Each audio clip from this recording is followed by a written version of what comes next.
To borrow a phrase from Hunter in chat already, oh my gourd. Oh my god, exactly. What a game, Dylan.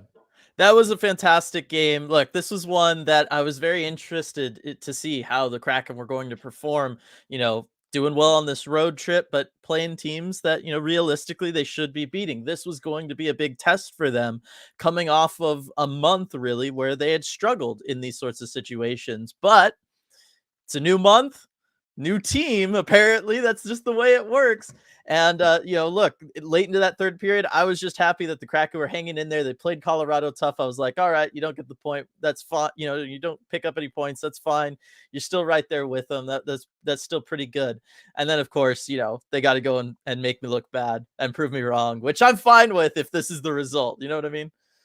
Absolutely. And hey, they proved me wrong too. I was skeptical. We've talked about this for over a month now, where this is the first time the Kraken have beaten a playoff team in 45 days. I mean, who's counting? But in 45 days, this is the first time they've beaten a team in playoff position. So I think this is a statement win, even beyond, what it would normally be against Colorado.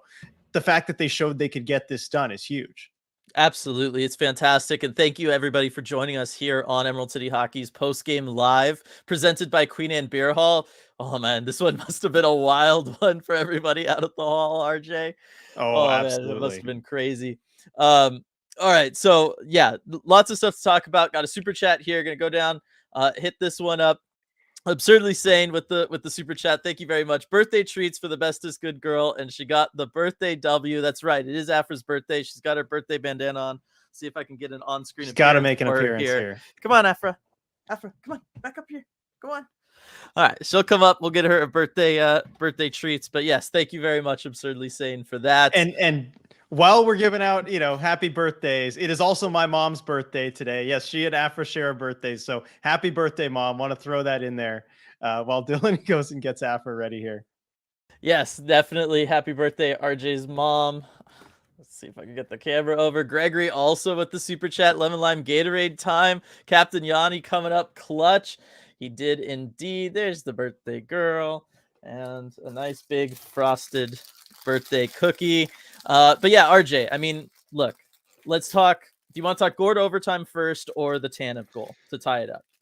Oh man. I don't know where to start. Let's start at the end there with the Gord overtime winner. I mean, great stretch pass there. To spring Yanni Gord, and he's able to pick his spot too, which I think a lot of Kraken shooters weren't really able to do tonight. It felt like Georgiev kind of had their number. And I know on the broadcast all night, Edzo was saying, shoot it low. He's got up high covered. He did seem really hesitant to go down. I mean, he was playing standing up a lot. And Yanni took advantage of that. Yeah, and it makes sense too, because all night, what were the Kraken doing, right? They were skating in on him and they were shooting high. They were definitely trying to make it work, particularly on the glove side. Felt like that's what they really wanted to do.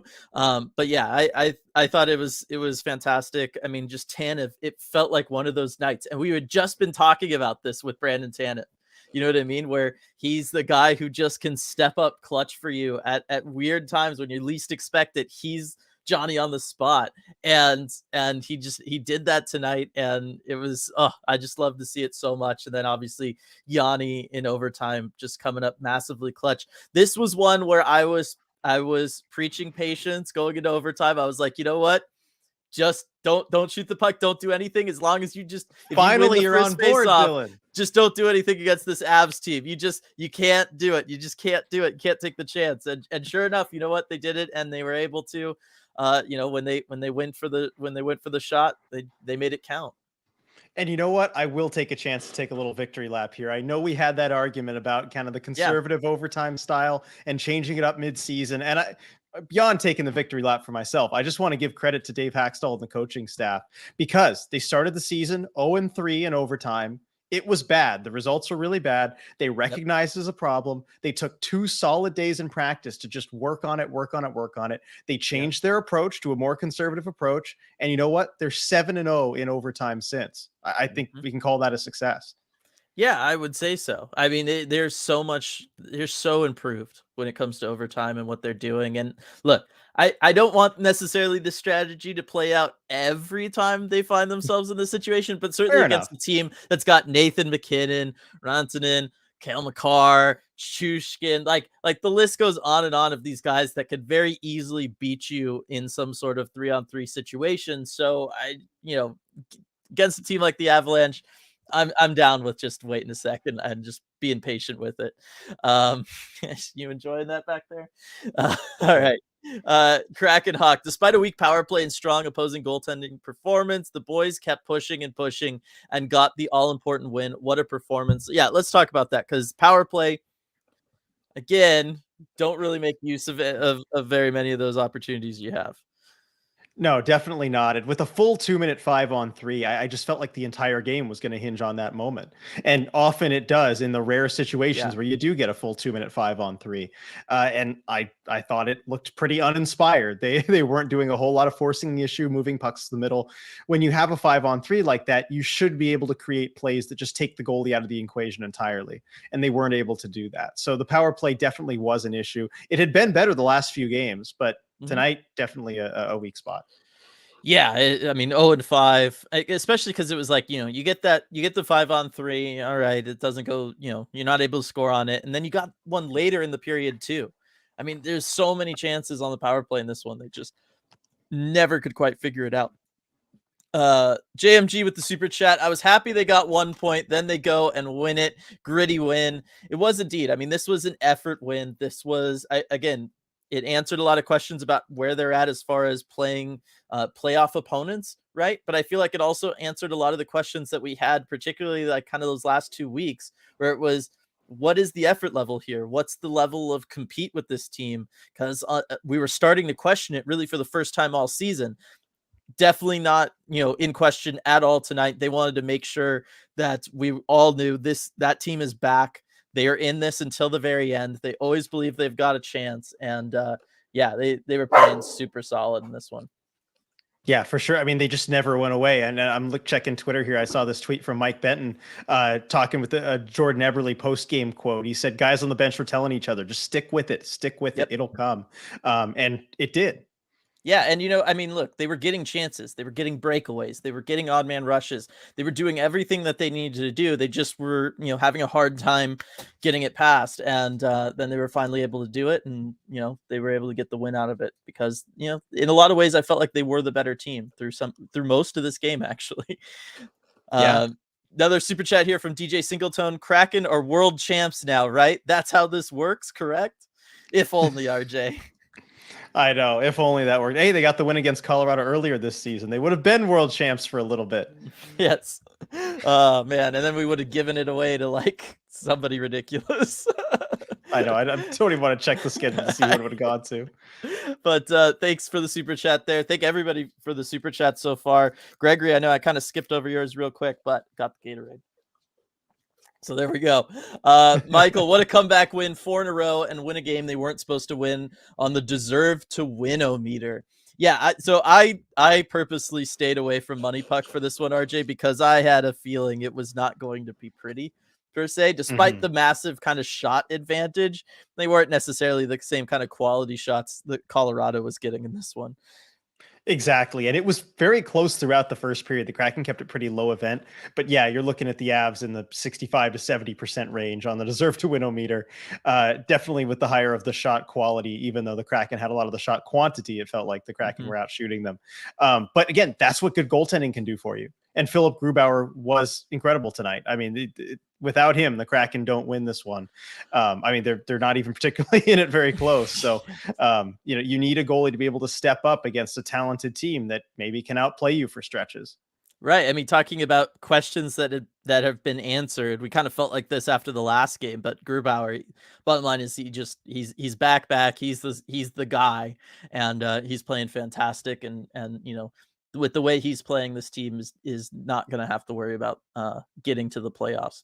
Joey, yes, Kraken wins series with Stanley Cup champions. That's right. We got the season series against them. That's always a good thing to have under your belt. Bach Tanev, no quit. Gruby, insane. This team makes me want to run through a wall.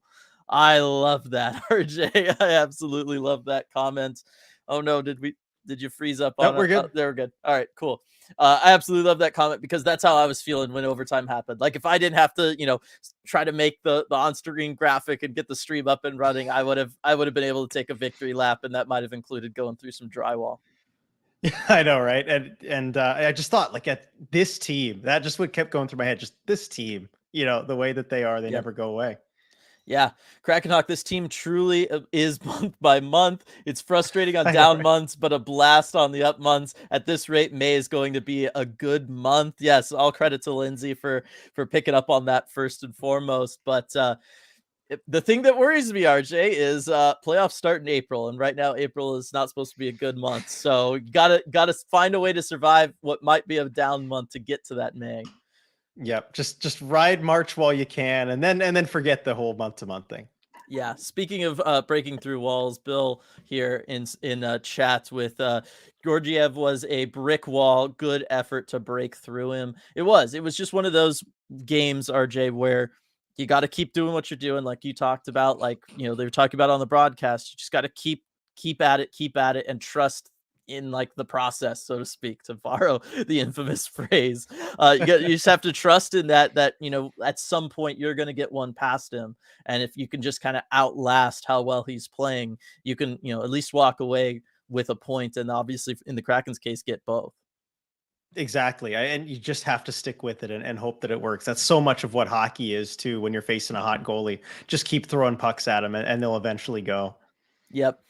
Sarah, I'm so proud of the boys tonight. What a win for sure. Al or AL, that's a huge 2 points. That Tanev goal was so important. It was. And how about it, everybody? Tanev picking up another third period goal, this time with a goaltender in net.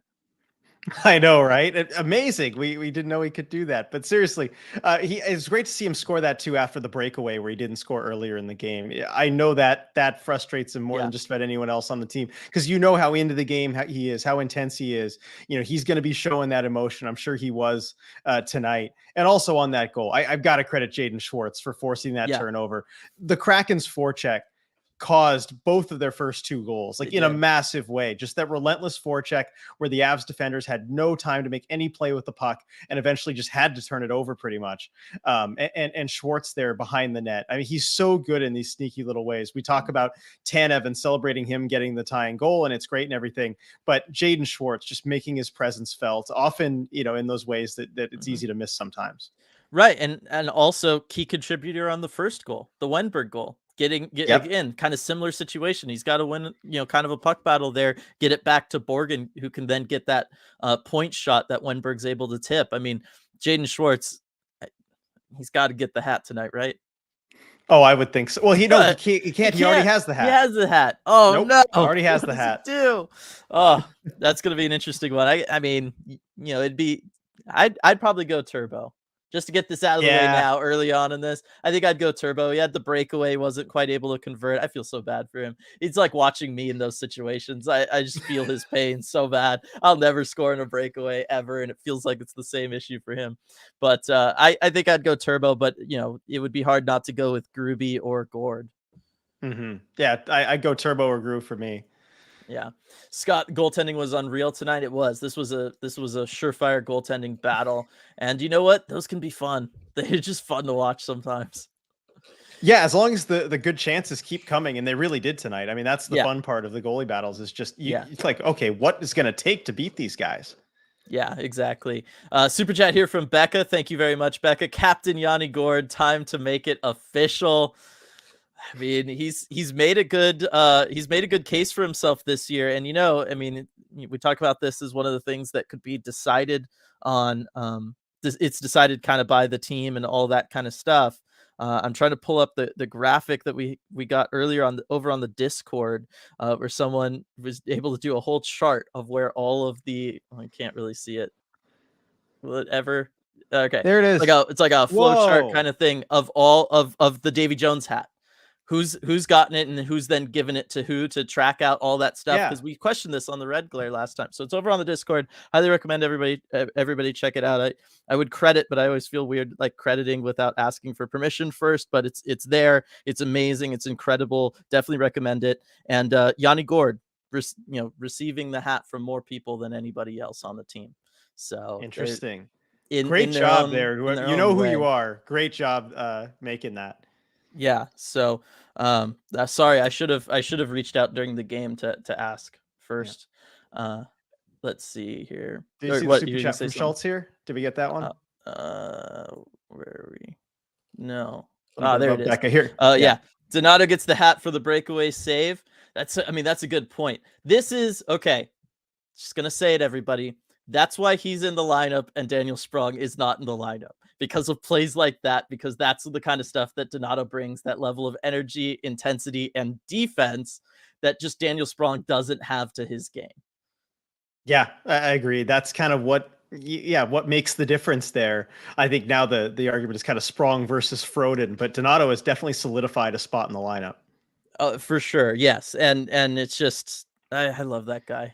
Like, And why maybe you pass up on a James Van Riemsdyk at the deadline or something, if right, you got everyone healthy, yeah. you kind of want Ryan Donato in there doing his thing, and to bring a whole new guy in and you don't know how he's going to do, it might push Donato out of the lineup and you might not want to do that.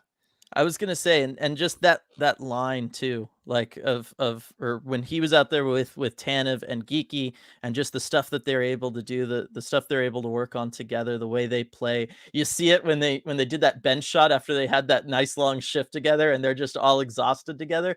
But you know what? Like, it doesn't matter. Like, they just play so well together. They're all so in sync, and you trust them all in just about any situation. You know what I mean? Yeah, no, I mean that absolutely makes sense. And watching them play, you can just put them out there whenever. It's great to have that in your toolbox for your Hackstall.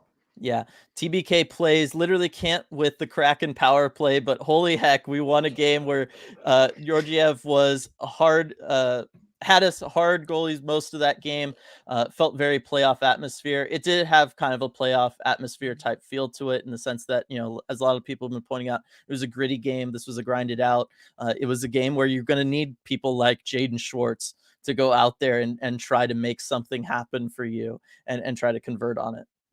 Yeah, and I kind of had flashbacks to the Avs playoffs last year where they felt like a team that really needed to be punched in the face before they'd really start Mhm. to kind of wake up and be like, okay, here we go. And it felt like that was the case whenever the Kraken would score. And I think that's a good exercise for the Kraken to deal with, because you look at them scoring the tying goal and the Avs coming right back and responding. And I think the Kraken learned their lesson, because the Avs put on a huge push after the Tanev goal to tie the game as well. But I think the Yeah. Kraken did a better job withstanding that and keeping everyone to the outside and staying focused. Yeah, no, for sure.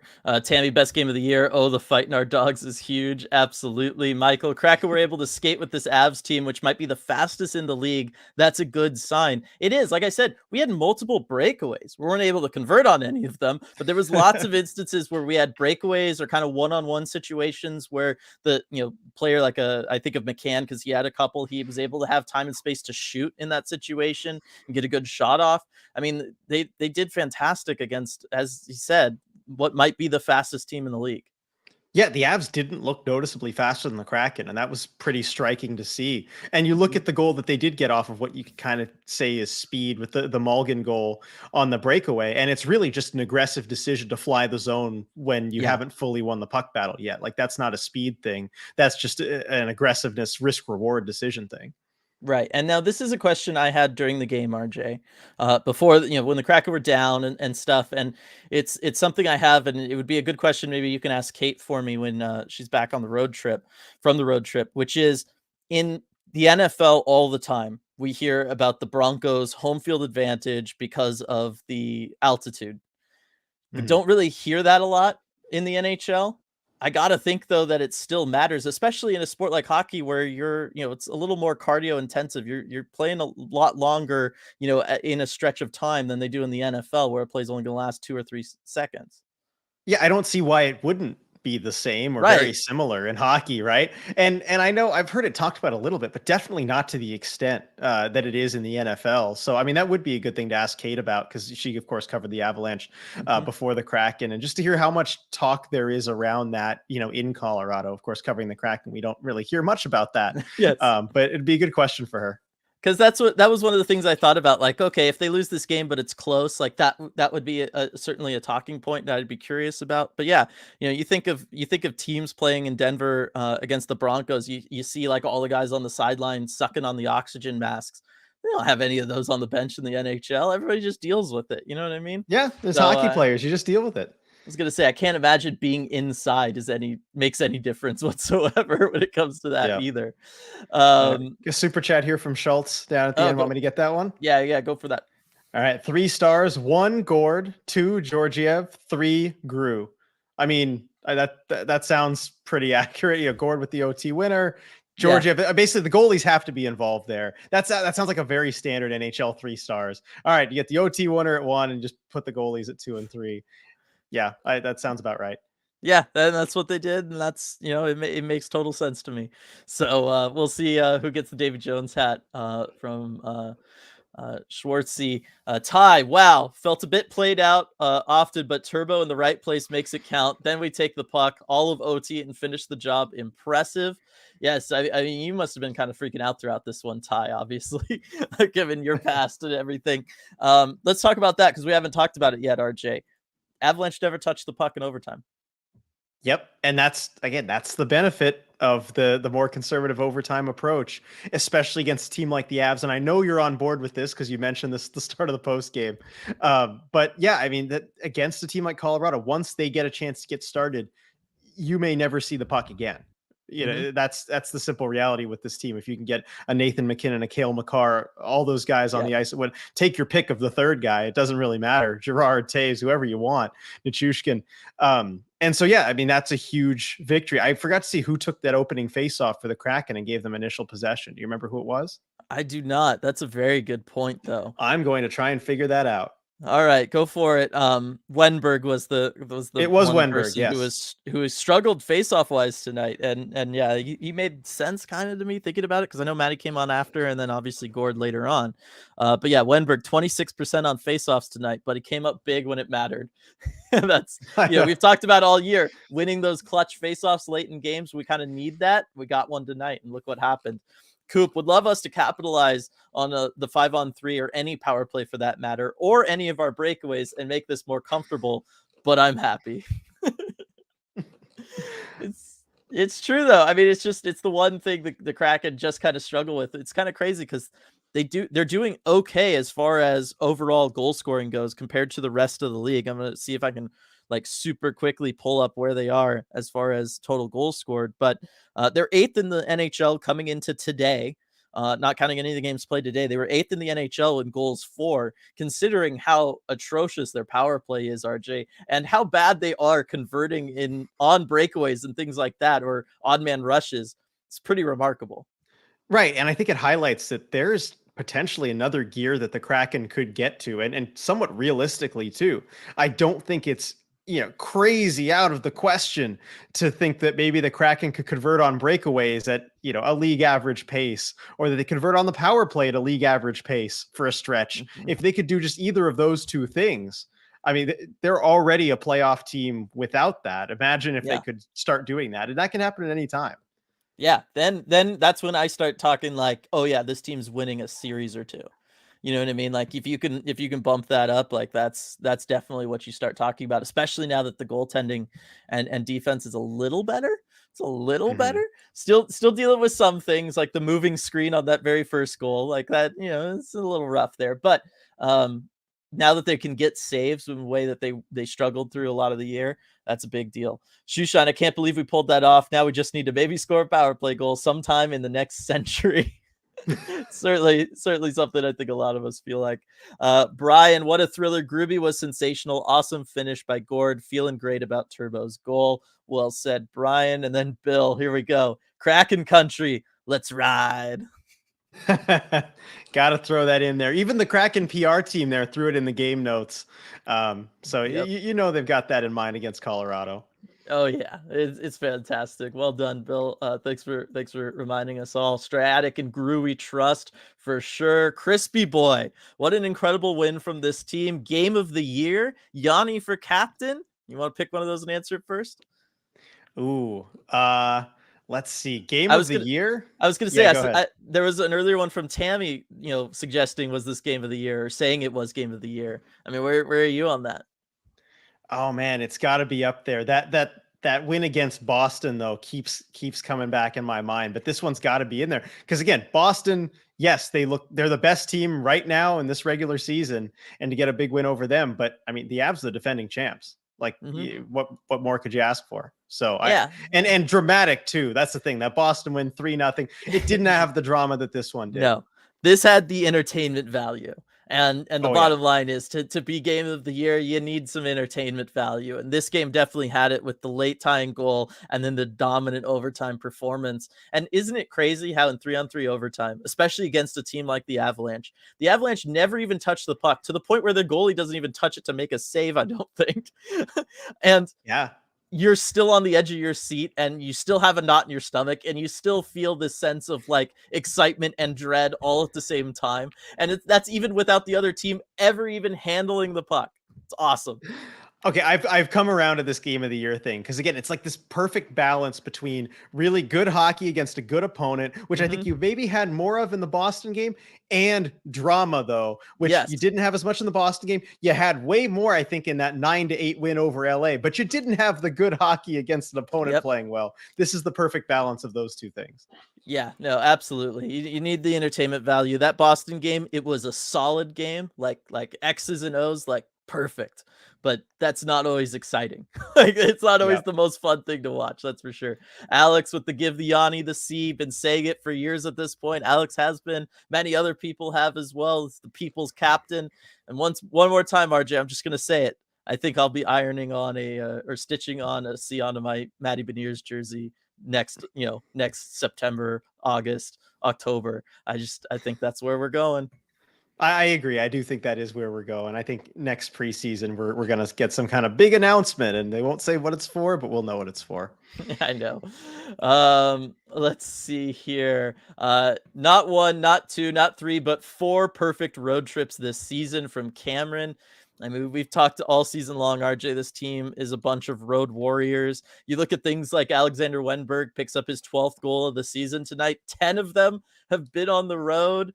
I kind of hate it, RJ, but at the same time, it's one of the toughest things to do in any sport. Go on the road and be able to win consistently. It's certainly something in hockey. If it looks like, look, you're going to have to be finishing in maybe the third spot in the division or even in the wild card spot, that's a very important trait to have. Definitely. And that's a great stat, Kevin. Thanks for bringing that up. And again, the Kraken, I think right now, as it is, they would be starting a playoff series on the road. And sometimes that can even be better for you if you can put that pressure on another team early. You go up 2-0 at home, and it's like, all right, the series hasn't really started yet because you're going onto the road and the other team's getting their home games. You go up 2-0 on the road, and all of a sudden the other team, they're in do or die mode right away. And the Yep. series is, potentially over soon. Absolutely. Let's get down here to the Gregory super chat. You've beaten Colorado twice in their barn. Hashtag you love to see it. That is true too. That's the other aspect of this I didn't even think about. But yes, both of these wins have been in Colorado. Interesting. Yeah, they both have been. Altitude, schmaltitude, it doesn't matter. Yeah, I And guess. actually, Go Striatic for it. pointing out, so the Nuggets, Broncos, and Rockies all have the biggest statistical home field advantage in their respective sports. Avs only the seventh biggest advantage in hockey. How'd you look that up so fast, Striatic? Stratic has his ways. Thank you though for looking that up, and thanks again for the super chat there, Gregory. Because I do think that that's an important thing. Is like as we were just talking about, like home ice advantage, especially come playoff times, like knowing you can beat a good team like Colorado in their building, like that's a heck of a confidence booster to have in your back pocket if you need it.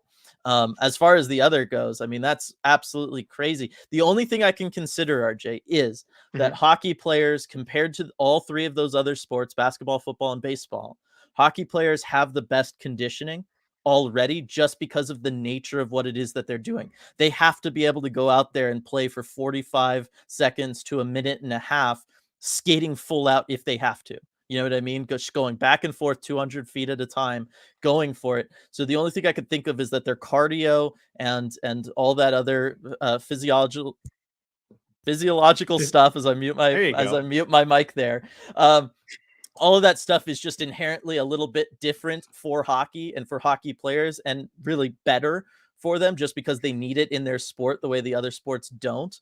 And so the altitude doesn't matter as much. Their bodies are used to working through that kind of level of oxygen and everything. Interesting. Stratic. I searched Colorado home sports advantage, top result. All I've right, been there you go. told. I was gonna say this is a pet peeve of mine with you, RJ. You know, I just Google stuff. That's how you look stuff up. You just look it up. All right, let's see. More talk about the thing. Andy, I'm at the game right now trying to leave ball arena. Pray for me, lol. I've seen comments and thoughts once out of the crowd. Awesome. I'm very happy for you, Andy, and anybody else who was there. I know you were talking about this last one. You were really excited to go to this one. Got to imagine you got your money's worth. Like, that was a Oh heck of yeah. a game to be at as a Seattle Kraken fan for sure. Um, the Dalek, the Kraken have power play impotence or something. Yeah, I gotta fix that. Yeah. Tammy reminding everybody to like the stream. Appreciate it, Tammy. Austin, your Yeah. eyes are really blue, RJ. Oh, thank you. Yeah, it's this light balance I still can't fix where my face looks really pale, but happy side effect. It makes my eyes look really blue, I guess. So there we It's go. Thank it's you. a nice like sapphire blue too. Like Yeah. that's a good look right there. Okay, maybe not when you do That's a little that. too much, I think. Yeah. Nobody needs to see that. Okay, well, here we go. Daniel, we never gave up. Elevation is a major factor in Denver, and the Kraken held tough on some long shifts. So there we go. Daniel also kind of thinking along the same lines as me when it came to that. Although, as we learned, apparently doesn't matter for hockey for some reason. It's just this weird gap in science, which I think we all do as hockey fans. Science Yeah, doesn't oh always yeah. apply to hockey. It's just random luck based.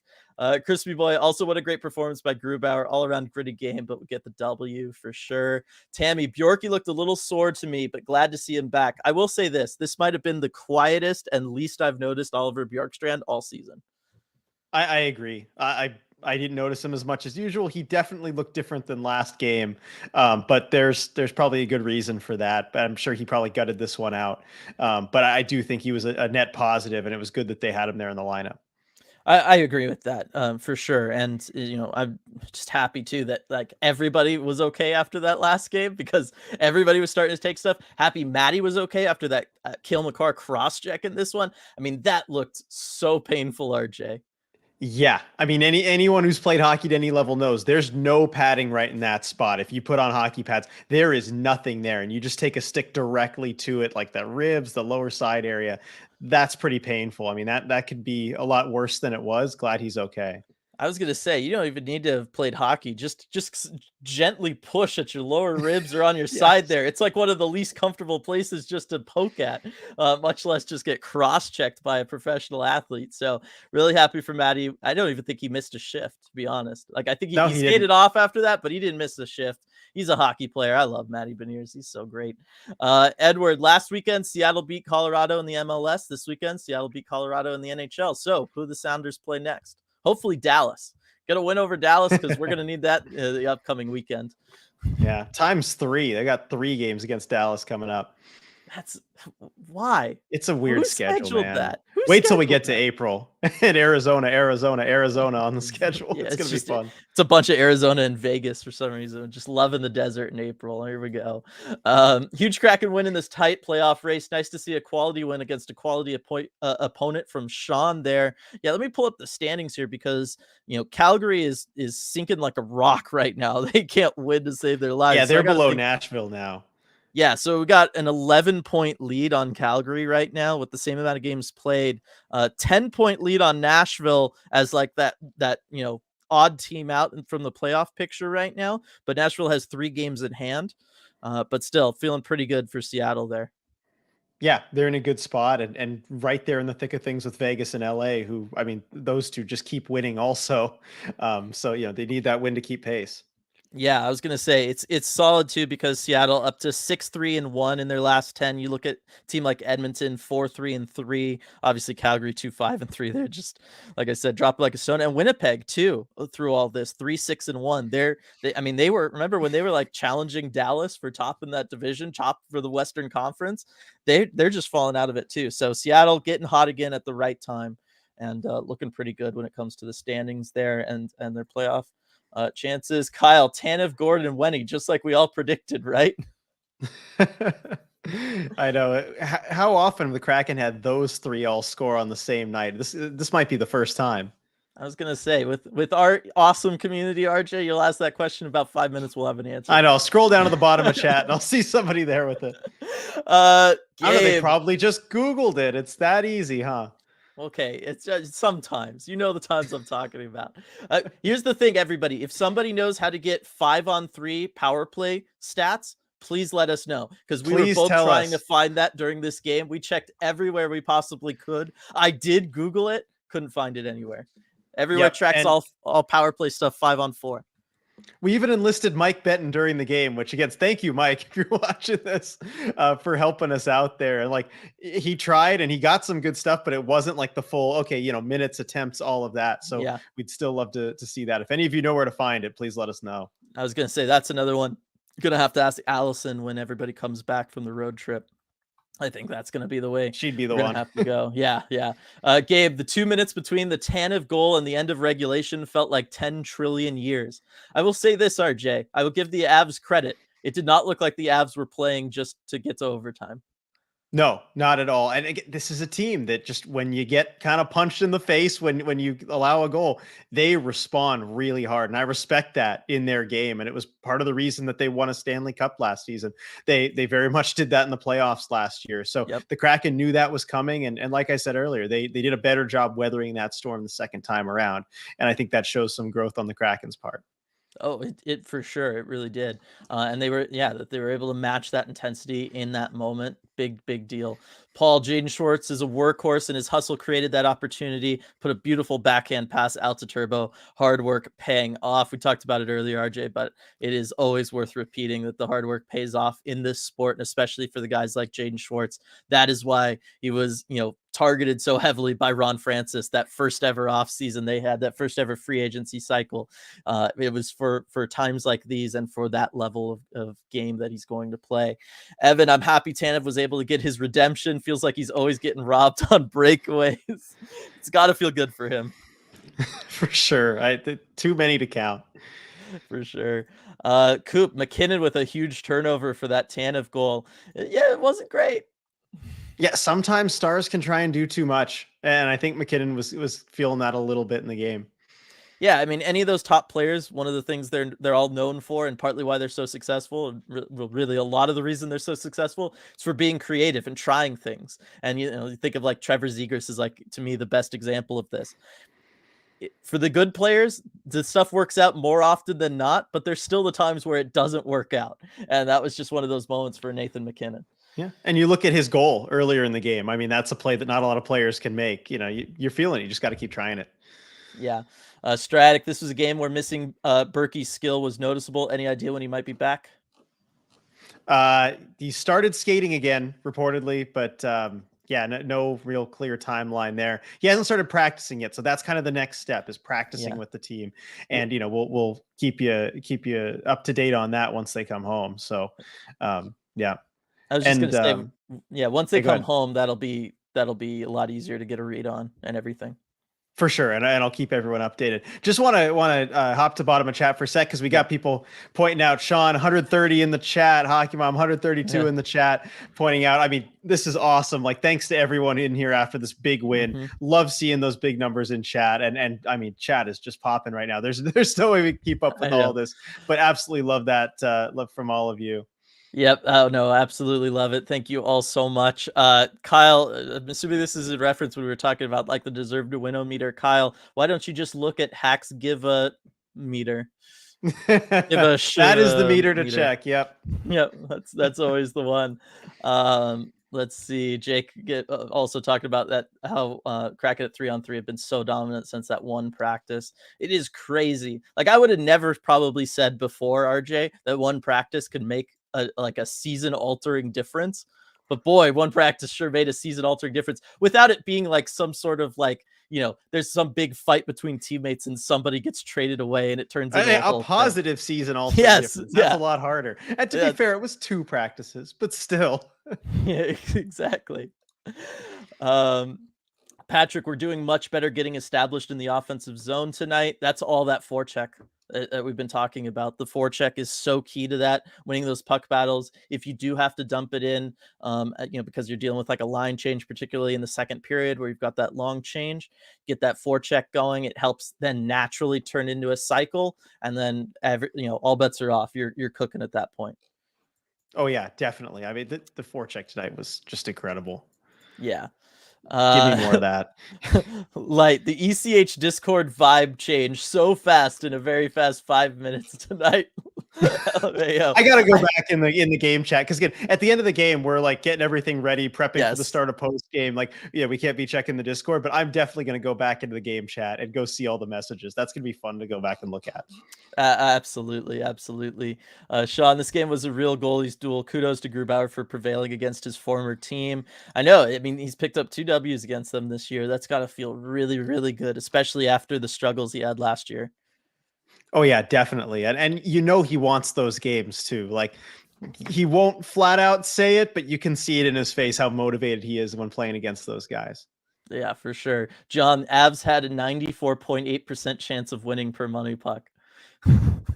Yeah, I mean that's not 100 game. Nope, it's not 100. But yeah, that late in the game, I mean, it is rare for a team to come back, not just tie it, but win. Yeah, for sure. This is what says it all, and this is why you can say it belongs in Game of the Year conversation. DJ Singletone paused Street Fighter to watch OT. Wow. Yeah. Yeah, that's tells you. big time stuff right there. Oh man, that's some good stuff. Becca, ask Lindsay how we change it in April. I know Lindsay's not in chat tonight. We're gonna have to ask next time. I'll have to consult with her on that one. Yes. Julius, love Tanev, great game today, but I cringe when he's on a breakaway, except if it's an empty net. I feel you. Like I said, I just feel for the man, RJ. Yeah. And there have been multiple times this season where, when I'm watching the game at home on a road game and, my girlfriend's in the room and I'll be like, oh, breakaway, come look. And before he even shoots, I'm like, oh, it's Tanev. It's sad, but it's true. And I think we all can relate to that, unfortunately. Yep. Unfortunately for Tanev, but unfortunately for all of us. Let's see. Kayla, next time we get a 5-on-3, I think we should only put 3 skaters on 3-on-3 and we score. Not a bad idea. I know. They don't penalize you for that. If you just have fewer skaters out there than you're allowed to. Yeah, if you're just gonna kind of like shortchange yourself, you're allowed. You could put out nobody if you really wanted to test your goaltender. If you're trying to run your goaltender, put the 2 skaters like back at your own net just in case, just to help out the goalie in case something goes wrong. And I was gonna push back and say the only time I would say against that is if you've got a lead, just because then you could just kind of cycle it around or whatever. But Kraken proved tonight you can still do that very effectively 3-on-3. You don't need to. It's true. Hey, now Dylan, hopping at the end of the chat here. So Lindsay is here. She just said, hi all, just got back from my beer league game, 2-0 loss, unfortunately. But glad the Kraken could win. Looks like I missed a good one. Yeah, it was a great game. And Lindsay, we need to consult with you on this. You're absolutely right about the whole month on, month off thing. We've all accepted this. How do they break it and turn it around for April? We're looking ahead here. Like, think about it. You don't have to answer right now, but let's figure something out. Yes, consult whatever it was that helped you draw this conclusion, whether the stars or whatever it was. Like let's go and figure it out. Let's see if playoffs count. Some people have been saying playoffs don't count. That's its own thing. In the NHL, I kind of agree with that. It's a very different animal when you start talking about playoff time. So, but that's the question we got for you, Lindsay. And sorry for the loss, but you'll get them next time. Let's see. Vegas. There's all the Vegas stuff with Sin City in here. Sin City, you're in here talking a lot of stuff today.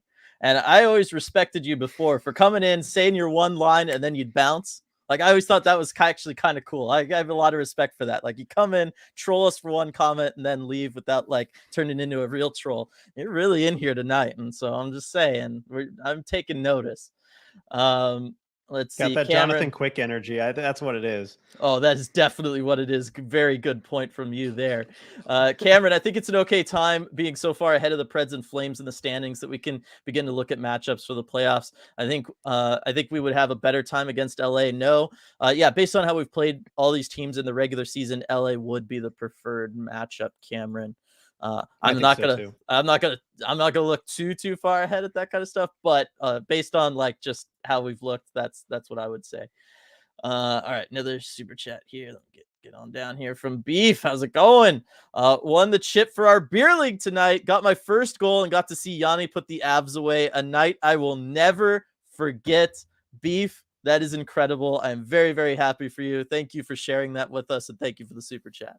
Way to go, Beef. I mean, there is nothing like a beer league championship. And first goal too. I mean, coming Yeah. in clutch. Talk about a clutch scorer there, saving it for the championship. Love to see that. And thank you so much for the super chat. I mean, just enjoy this awesome night. Thanks for spending some of it with us. I mean, that's great. Glad we get to be a part of it.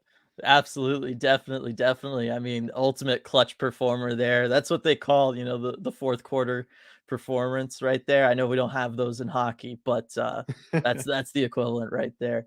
Um, let's see. Just as I was scrolling back up, I just see from DJ Singleton back to some Street Fighter. So All right, fair enough. been good for a little while there. Appreciate it. Let's see. Andy, okay, I'm free from the exiting crowd. One, seeing McCann's shot live is wild. It rips. I'm telling you all. It's up there with Sagan and Corey Perry, Austin Matthews, McCann. Those are the 4 shots I've seen in real life that make me go, damn.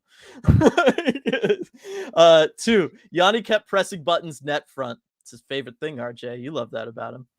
Yep, he loves to do it all the time. Borgen wanted to fight Rantanen, but didn't want to catch those hands. That was a wild situation, that whole thing at the end there.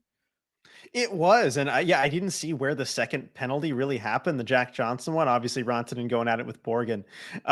Yeah, that was interesting. And they're usually refs will kind of let any further penalty go if there's already one that's delayed called. So it's surprising. It's rare to see that full 2-minute 5-on-3, but it was just a weird sequence. I was gonna say, who was it that got tossed after the fact? Because the ref went over to make the announcement of the first penalty, and then he tosses. Was it Rantanen? I believe, right? Rantanen gets tossed for the second one, right? Like the original penalties on Jack Johnson, and then Rantanen says something, and then gets given the penalty, right? Right, because it was unsportsmanlike for him, right? Yes. Yeah. So it must have been something he said after. So it would have had to be Rantanen. Right, because he was talking, he was chirping at the ref. The ref's going over to make the call. He's got his hands on the mic thing. He hadn't turned it on though. Boy, that would have been that would have been a good time for all of us. And then he says something, and the ref just immediately like calls it and sends into the box. Like, and you see Nathan McKinnon is skating by, like kind of paying attention because he's leadership on the team, right? And he's kind of there, and then you just see him, and he just goes. Nico. like he even knew like whatever he said was definitely like it was like, all right, justified. that's gonna get him like oh no. And I just thought that was a good one from a little Captain Serious guy over there, Nathan McKinnon. So you get to see anytime you get emotion out of that guy, it's worth mentioning. Let's see. Is the Ty asking if the chat subscribed? For these post game live chats, make Vegas people pay the toll.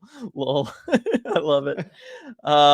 Let's see. Pablo, Kraken better beat the Ducks on Tuesday. Yeah, you can't. Oh, see, it even broke the internet. RJ. Well, there we go. Yep. It can't compute losing to the Ducks on this kind of run. Nope. You just can't do it. Best not to even talk about it anymore. Let's see. DJ Singleton, it's still great to see that we're doing all this without Burakovsky. I agree. Anytime like he becomes in a weird way at this point our deadline ad. He's going to come back for the home stretch and then playoff run. You know what I mean? Yeah, I don't like that kind of talk about the deadline ad. I don't, but I will suspend it for a second here because the Well, Kraken will get a boost there. I don't mean it in terms of he was an off-season acquisition and then he becomes like a deadline ad. I mean it in the sense that he is going to come back from missing a significant amount of time at around the same time as a deadline ad would be there. I see what you're getting at. Yes, he will be a big boost when he comes back. Just say they could have added a JVR if they were worried about it, and they didn't. That means in their minds he was like their deadline ad. It's the Carson Soucy holding on to your potential rental you could sell off effect. I don't know. Next in chat. I know. Carrie, I'm smelling 100 points this season. I have too. Let's see. Stratic, the Avs have the strongest statistical home ice advantage in the league. So they do have a good one. But later you said it was 7th. Which is it? Yeah, what? All right, yeah, clarify, Stratic. I'm confused now. CR Bud, they definitely mentioned the altitude during the playoffs. Yeah, I agree. It's always talked about the playoffs, but I also feel like that's when like the national broadcasters come in and they just talk about anything they can about those cities. So I don't know if that's just the it's way tough because you just get dropped works. in there and you haven't really had the chance to closely follow what's going on, and so you kind of got to lean back on some of those storylines. Yeah. I'm assuming everybody just saying Wenny in chat means Wenberg got the hat. Oh, must mean that. Let me check Twitter and confirm here because I see the Kraken have tweeted something. There's just a couple Wennies just on their own, and so I'm wondering if that meant gets the chat there, or if that was answering who took the face off. It could just be. Oh yeah, I think that was face off because I don't see hat yet. Yeah. Let's see. CR Bud, wouldn't it be funny if Wenny just went bananas with goals? Hey, he had another in tight look tonight and he got a shot off. I think it's possible. Like, I think he could come close to 20 goals this year, RJ. Sorry, I was checking the hat thing. What? Who? Wenberg. Like, CR Bud was saying, wouldn't it be funny if Wenberg just went bananas with goals? I think it's possible. I think he could get close to 20. How many does he have right 12, now? 12. Okay. I'm just saying, but he's pouring it on here late. He's playing net front and he's shooting while he's net front. Third game in a row, he's done that. He only needs 3 more to catch Sprong for 3rd on the team. How crazy would that be? Like Wenberg, the 3rd highest goal scorer on the team. I'm just saying, like, it's the 3rd game in a row he's shot at net front. He brought his shot total all the way up to 2 for this game. 2 shots on goal from Alexander Wenberg. I'm just saying, like, that's pretty good. I think he wants it. Gary, watching the game with my buddy, and I told him during the 3rd that the next goal would decide the game. Colorado scores, we lose. If Seattle scores, we will win. Very nice call, Gary. I mean, is definitely true in that situation. I got to think your buddy's walking away going like, this Gary guy knows a lot about hockey. Definitely. So it's always good when you can kind of call something like that. All right, here it is. This is what I was waiting for, Daniel. 11-8 in the last 19 is what we need to hit to the 100 points. So, I mean, once that gets down to about 500, if you feel great. Yeah, exactly. If you can just keep up 500 hockey, the Kraken have definitely been able to do at least that over most stretches all season. Yeah. Cameron saying, nah, win of the year was the 9-8 game in Los Angeles. Again, as someone who was there in the building trying to cover that game, I will give you most exhausting. For sure. 1000% give you that. And you know what? Based on the players in the locker room too, I would say they would probably agree with me. Oh, man. Shushan, this game was more stressful than the Boston game because we had to come from behind. Agreed. That kind of drama. No comeback in the Boston game.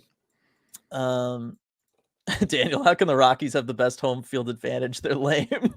I agree with you. They don't really win enough. Well, I think it's relative to road record, so probably, it's just against themselves. So yes. that would make sense. Yeah, Shushan, it's an old cliche, but you're not in trouble until you lose at home is a playoff cliche for a reason. Very true. Yep. Daniel, I've lived in Colorado and Utah. Elevation is a real thing, and I definitely feel it whenever I go back to visit. That's good. All right, so Sin City, just because this is a direct question to us, RJ, because this has been going back and forth in chat, the idea of the Stanley Cup banner, the Metropolitans banner from over 100 years ago. Sin City is asking, question for Dylan or RJ, does the championship banner hanging in your arena count for the Kraken, or is it for the other team that was there before? So it's obviously there because the Metropolitans won it over 100 years ago and everything. But I believe that most of what the talk was with against you there, Sin City, was that it counts for the city, as Tammy is saying, it counts for the city of Seattle. And so, yes, it still holds. Seattle has more Stanley Cups than Vegas. Yes, it counts for the city, not for the team. I mean, there's the Metropolitans logo on that. It's not the Kraken. They weren't in the NHL. Like, right. So yeah, again, counts for the city, but not for the team. Yeah, not for the Kraken anyway. Yeah. So, in which case, again, we're only just as good as Vegas. So either way you look at it, Seattle over Vegas in this situation, or at least on par. So there we go. Let's see. Strack saying, yeah, 7th best advantage is still pretty good. Results are from 2018. So the home field advantage for the Colorado teams there. But it'll be the 2nd cup for Seattle, which would be more than Vegas. Agreed. Let's see. Pablo, good night, guys. Go Kraken, beat the Ducks. Agreed, Pablo. Chris, been on a trip to Spain and my phone blows up in the middle of the night for these wins. Really great to see another good road trip. Let's go. Hope you're enjoying that trip, Chris. That sounds pretty awesome, actually. And yeah, good on you for letting your phone blow up in the middle of the night. You know what I mean? Potentially wake you up just so you can get the good news about the Seattle Kraken winning a game. Yes, no, I've done a couple trips to Europe during hockey season, and yeah, it's a challenge to still follow the games, but you got to do it. Yep, for sure. Eli, so happy to be in the building for this one. Georgiev looked invincible for most of that game, but the boys kept fighting. Agreed. I mean, he played so fantastic. Were you listening to the broadcast? They kept calling him Gorgiev. Huh. But I'd always heard it as Georgiev, like you. That's how I've heard it. Yeah, earlier. That's how I've heard it. I've said it both ways now on the post game, so I can't be wrong. It's my go-to strategy. I mean, because he was born in Bulgaria, right? I don't know. You're better with that stuff than me. Okay, he was born in Bulgaria. I just find it very interesting because he was born in Bulgaria on this like town that's right on the border with Romania. Like it's separated by a river and it's just on one side versus the other side of the river. And the town on the other side of the river, I'm remembering all this now because I looked it up at one point. Yeah. The town on the other side of the river, so on the Romanian side, yeah, is called like Giurgiu, Giurgiu. And I wonder if the name comes from that at all. I don't know, but that's just a thought. Yeah, it was just interesting because they made reference of it on the thing there. Jen, and the Firebirds are playing the Texas Stars back to back the same weekend as the Kraken playing Dallas at home. There's like 5 games against this other organization, RJ, all in like one weekend. I don't understand it. Somebody had to be somewhere and arrange it all that way to make it work. I don't know. Does that even make sense? I don't know. I don't know. It's all good though, but thanks for dropping that in there, Jen. Tammy, I'm going to the Dallas game. I apologize for the loss ahead of time. Well, which one, Tammy? gotta be more specific. For the only time all year. You gotta be specific there. I wasted so much time on that 5-on-3 search. Lol. I shouldn't have said anything. Ty. I know it's crazy to me that that's not out there. Like it's really strange. Seattle already scored more goals than they scored all last year. 216 last year, 220 this year. I know they're on a roll right now. Cameron, the sports need cool graphics like the MLB with Fangraphs or Baseball Savant. There's a lot of things that the NHL could just kind of do better in that department for sure. For sure. Cameron, RJ kind of reminds me of Colin Jost. Take that for what you will. I haven't gotten that one before. Yeah. Did we check Evolving Hockey? Yes, actually that's what Mike Benton sent us. And they have certain things, but they don't have like minutes or attempts or anything. It just shows. Yeah. I believe it looks kind of weird because it just shows they have like 2 5-on-3 goals in 7 games. Yeah. Like 7 games where they got a 5-on-3. So yeah. Let's see. Just when you think this team's getting on the wrong foot, they put in efforts like tonight against the defending champs. Games like this win over a fan base. Go Kraken from Nathan there. Don't need to look further than chat right now. 115 people in here still an hour after the game ended. It's absolutely true. Let's see. Playing Boston at Boston's still better than this one, in my opinion, from Striatic there. Let's see. So Lindsay, regarding how do we break the curse so that we can win in April? RJ needs to wear all his goalie gear while carrying his skater gear and run counterclockwise around CPA. Lol. Video proof. Okay. Huh. I'm fine with that. I'm definitely saying that we can make that happen on my end, because I don't have to You're do anything. saying, okay, on your end where you have to do nothing. Yes, that's what I'm saying. Okay. I admitted that. I was very All open and right. honest with that. Well, I mean, well, we'll see. I'll work on it, Lindsay. I'll see what If I they can start do. just like absolutely like bombing every game in April and just tanking, like losing every game, I might have to consider doing it, knowing what I need to do. I was gonna say, if we lose a game to the Coyotes, you're doing that, RJ. Okay, fair enough. We're making it happen. I will drive up there. Sean, with Gord's goal tonight, the Kraken now have 13 players with at least 10 goals. It's incredible how deep this team is. Very reminiscent of the Tampa Bay Lightning, RJ. They're always the team that I always thought about when it comes to having double-digit players with double-digit goals, and that being like this big important thing and showcasing depth. It's always been the Tampa Bay Lightning. And while that originated back with the Lightning teams that were known for blowing it come playoff time, it's stayed true for the Lightning teams that have won Stanley Cups. They have really been the kind of poster model franchise to showcase what depth can mean for you when, the going gets tough.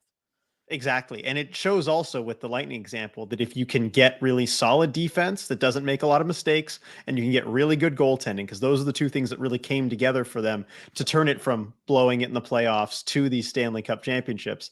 Yeah. And it's possible for the Kraken. We're seeing the goaltending start to turn around already. It shows what you need.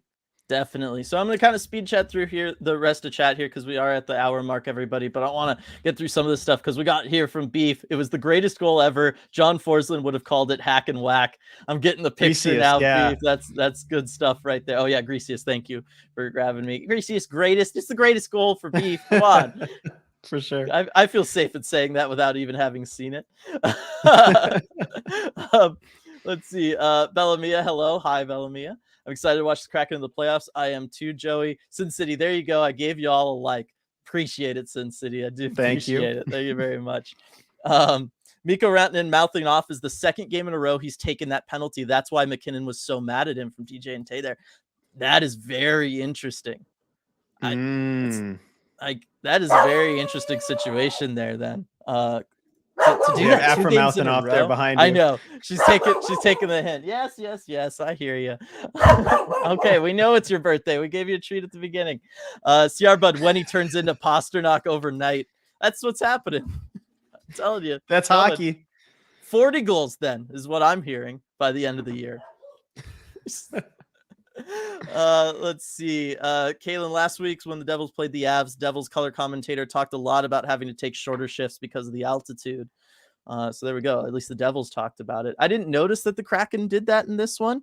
If anything, actually, in this Kraken game, RJ, we had like a pretty big disparity, like gap in a bunch of guys playing a lot of time and then a couple guys really not playing much at all. 3 Kraken under 10 minutes tonight. That's very unusual for this team.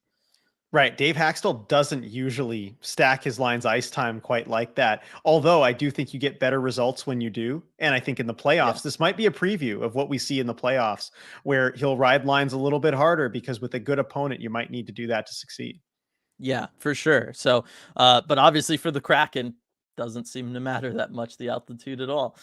Stratic, I deleted my initial comment about them having the biggest home advantage after relooking up the article. I misremembered. No worries. And then also, I believe the study was done using chance to win at home versus an equal quality opponent. Okay. Thank you for putting that in there. Let's see. Habak game of the year was the Washington game back in early December. Yanni tied it in the last couple of minutes, and then the Matty OT winner. That Matty OT winner is still, I mean, that's like, I think my highlight for him of the year. Yeah, and I think that's the home game of the year. Okay. Now we're getting into some semantics. I love it. But good play there. Yes, I agree with that. Let's see.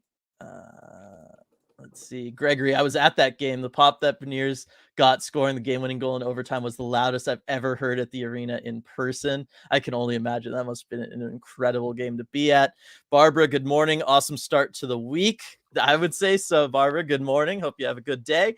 Absurdly saying Russian G is always hard. Don't know if that's true for Bulgarian or not. So that's a good, All good right. one. DJ and Che is saying Georgiev. Or Georgiev. I don't know. I know it could go either way still. Yeah, it's hard. Let's see. Going to the second home game, Tammy is against Dallas, but not sitting in their seats. So maybe that'll fix it. We will find out. I hope it fixes it. Let's see. CR Bud, easy search. The 5-on-3 stats are right after the injury specifics. That's where they've been hiding. That's a good one. Very good one. Keenan, how do you think we match up with Dallas and Nashville that are 5 of our remaining games? Thanks for the ECH stickers, RJ, from the T-Bergs game last week. So there you go, RJ. Oh, cool. Yeah, you were the one right behind me. Awesome. Thanks for coming in chat. Yeah, so I mean, as far as the matchup with Dallas and Nashville, it's tough because the Kraken haven't played Dallas at all this season yet, right? Sorry, no, I don't think so. No, I just checked. They haven't. So it's interesting. They haven't played this season's Dallas Stars, and they are a little bit different than last season's Stars. Because remember, last season's Stars was a one-line team that didn't really have any depth. Now they've got a little bit more depth to them. I don't know. I mean, I'm sorry, but it's kind of feels hard to give you a good answer when I just haven't seen. And the Kraken are so different this year versus last. I just don't really have much of an indication. Yeah, I'm trying to think. Maybe we could talk about this on the deep dive. I'm just trying to think of how Dallas plays versus like any other teams, and if they play kind of similar. I think Dallas and Winnipeg kind of play a similar style. I think Dallas is just better at it, and we've seen the Kraken, struggle at times versus Winnipeg, but always play close games. So maybe that would mean we'd struggle a little bit more against a Dallas just because they're a little bit better. The skill gap's a little bit bigger there. But I think that would be like kind of my best way of approaching something like that, is trying to find a similarly structured team. And I think Winnipeg is probably that team for Dallas there. I'm sure Afra says hi back, Lindsay. And then I like this from Sean. RJ, good job on your 1-minute trade deadline summaries on YouTube. I agree with that sentiment. Oh, thank you, Sean. Appreciate that. Yeah, I tried doing something a little bit different there, for the YouTube shorts, and I'm glad to see some people liked them. Yeah. Some of them got some, a lot of enjoyment there. Stratic, we were having a discussion. We can make this the last one here, RJ. We were having a discussion during the game on the ECH Discord. Any thoughts on who the biggest dick on the Kraken is? Like, who is the most dickish affectionately? Okay. So I'll rephrase it. Who's like the kind of like the biggest pest in a good way? Right. Like on the ice or off? Oh, that's a good point. I would say on the ice, probably. On the ice, probably Yanni. That's what I was gonna say. I feel like that would be like easy for everybody, right? Like we've all talked about that before. It's Yanni. Right. I mean, like as far as like giving guys crap for stuff off the ice, like Adam Larson's pretty good. He'll chirp guys. Let's see.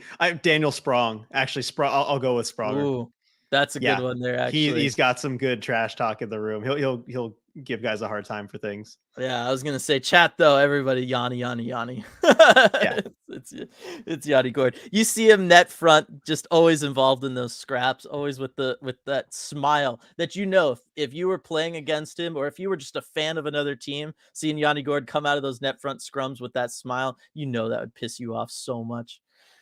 Oh, for sure. Absolutely. Lindsay with a turbo honorable mention. Yeah. I mean, certainly seen him rip off all those breakaways game after game. You'd get pretty frustrated playing against him. And Edward agreeing on the appreciation for the YouTube shorts there as well. All right. I think that's going to call it for this one, everybody. Fantastic win for the Kraken in this one. Getting another win against the Avalanche, another win in Colorado, win against a playoff team for the first time in 45 days, I believe you said. Yep. So who's counting? Good streak to be ending there, if I'm being honest. So all that stuff is super solid. Thank you everybody for joining us for this one tonight. Thanks all for the super chats. One more time, happy birthday, Afra. Happy birthday to RJ's mom. And one more big shout out to Queen Anne Beer Hall as well. Yeah, so that's gonna do it for this one, everybody. Deep dive tomorrow, and also tomorrow night, RJ over on the Patreon will be hosting his second ever Armchair GM, kind of a post-trade deadline special live chat for all our Terror of the Deep tier patrons. So if you're interested in that, go check out the Patreon link in the description below on YouTube. And then, I guess we'll see you all next time.